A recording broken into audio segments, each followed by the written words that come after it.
श्री स्वामी समर्थ. सर्व आत्म्यांना माझा नमस्कार. आईची लीला प्रत्येक आत्म्याला जाणवते का हो? नाही का? कारण आपण आईला जाणण्यात कुठेतरी कमी पडत आहोत. जेव्हा आपण आईला जाणून घेतो तेव्हा आईची प्रचिती अनुभव आल्यावाचून राहणार नाही. आईच आहे जिच्या माध्यमातून आपण खूप काही प्राप्त करू शकतो. कालच्या व्हिडिओमध्ये मी म्हणाले, आईने विधिलिखित लिहून ठेवलेलं असतं, तेच आपल्या आयुष्यात घडतं आणि ते बदलणं आपल्या हातात नाही. पण मला सांगा, जे विधिलिखित जिने लिहिलं आहे ती तर ते नक्कीच बदलू शकते, बरोबर ना?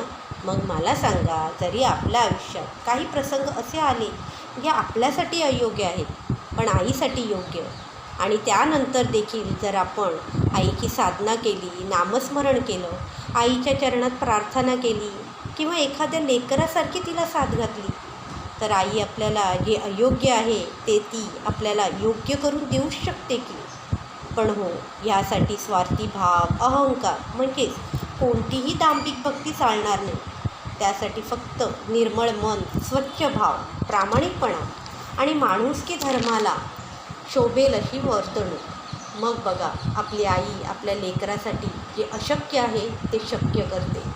पण तरीसुद्धा मी हेच म्हणेन की आपल्याला हवं ते मागण्यापेक्षा आईला आपल्या आयुष्यात जे घडायला हवं असं वाटत असेल ते घडलं तर त्याचा अधिक चांगला प्रभाव आपल्या आयुष्यावर पडतो. म्हणूनच आईला आपण हेच म्हणावं किंवा प्रार्थना करावी की जे आमच्यासाठी तुला योग्य वाटतं ते तू आमच्या आयुष्यात आम्हाला दे. हो, कधीकधी आपण आईकडे हट्ट करूच शकतो, पण लक्षात ठेवा, हट्ट आणि जबरदस्ती हे दोन वेगळे शब्द आहेत. तसेच त्याचे प्रभाव देखील आपल्या आयुष्यावर वेगळेच पडतात. म्हणूनच हट्ट करून जर आईने दिलं तर ते स्वीकारावं, पण जबरदस्ती करून आईला अडचणीत टाकून जर ते आपण मिळवण्याचा प्रयत्न केला तर मात्र आपल्या आयुष्याला हानी होऊ शकते.